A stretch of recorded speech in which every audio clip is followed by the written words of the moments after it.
Tough one there. Struggling to find some consistency just all around. And that when we can get there, we'll be in a good spot. But that's what we have to work to be able to do. What did you think of the offense in the fourth inning?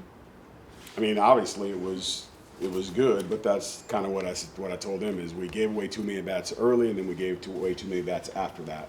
And had we just been consistent with our approaches and stayed in ourselves, I think we score more runs throughout the course of the game instead of just that 8-run fourth, which usually when you put up a big crooked number like that, you should put yourself in a position to win. But we didn't just keep pressing. We tried to do too much after that.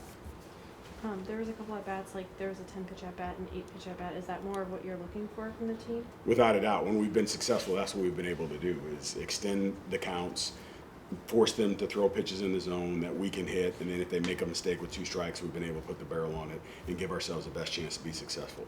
And so that's what our hitters got to understand is in order to get hits, you got to swing at pitches that are going to give you the best chance to get a hit. And right now, we kind of fluctuate with where we are with that from a mental standpoint. And then that 10-pitch at bat ended with a Julio Marcampos home run. What did you like from that hit? Again, as we talked about, our freshman, right? There's a true freshman there that is able to step in. Mateo was sick today, so he wasn't here, and Julio Mar does a good job behind the plate. And one thing we know about him, he's gonna swing, and he doesn't strike out a lot. So that's the gift and the curse of it. But he battled during that at bat, and then you saw what he's capable of doing, what he can do when he puts the barrel on the ball. So that was a quality at bat for him, and kind of got us going a little bit. Coach, you mentioned good freshman. Blaze Wold had another good game. Big bases clearing triple in that 8th inning. What do you have to say about his performance tonight? Again, he's a hitter. He knows he's a hitter. He's comfortable in those types of situations. Obviously, here and there, he'll have some freshman moments, but just watching him grow and mature and seeing what he's capable of doing when the time calls for it, right? He doesn't try to do too much. He knows what he's capable of doing, and he just sticks to his plan. Did you think that some of the inconsistencies from a hitting standpoint today, do you think that was maybe letting the occasion of the game get to them from that standpoint, or was it just kind of maybe just of what they were seeing from the mound? No, I just think it's where we are right now.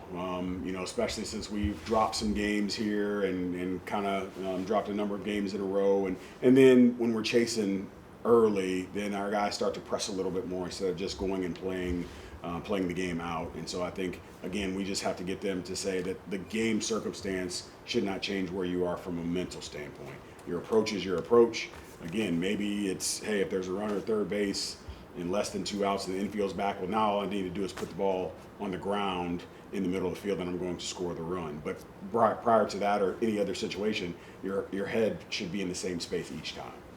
Coming into the 8th inning, you guys were leading 8-7, and then you gave up 4 runs in that 8th inning. Can you kind of just talk about what went wrong then? Yeah, when you go back and you look at some of the hits that they got early to start that, you get some little slap hits to the middle and the change up and, some little things here and there. And so it was, again, at least in that situation where throwing strikes weren't necessarily executing pitches where we wanted them to be executed. And they just did a good job of putting the ball in play and giving themselves a chance.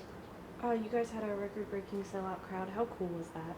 Oh, it was awesome. I think our kids deserve that support. They work hard for it, and to have people from the university and the community come out to be here in that situation is really cool. And hopefully we start playing better and the weather turns and we get more crowds like that moving forward because it was a really fun atmosphere. Looking back at that 4th inning, how did the crowd kind of invigorate that? I think you saw it with our guys, right? Like they got charged and felt really good about that. Most of the times we don't have a big crowd here, and so when we're playing someplace else, we talk about taking the energy that you're getting from the crowd, regardless of what they're saying or what they're doing, you use that energy to fuel you, and so I think that helped with our guys today and being able to get fueled by that energy. And then this weekend you're heading to Kentucky to play number 19. How do you preview that? Just same things I've always been saying. If we just play good baseball, and I told our guys in our postgame, and I don't mean this disrespectfully to anybody that we've played to this point, but out of the 13 games that we lost, there's not one of those games that I walk away from that game saying, hey, you know what, we played really good baseball, and they were just better than us today. We have a lot of self-inflicting wounds, and so we have to be able to fix that. Coach, you mentioned playing really good ball. You lost tonight, but does playing really good ball help the confidence going forward that, hey, we're a good team, we can win some games going forward? Well, it's the big thing for me is playing good baseball doesn't have anything to do with the other team. right? The other team has no impact on our ability to throw strikes, have call at bats, play good defense.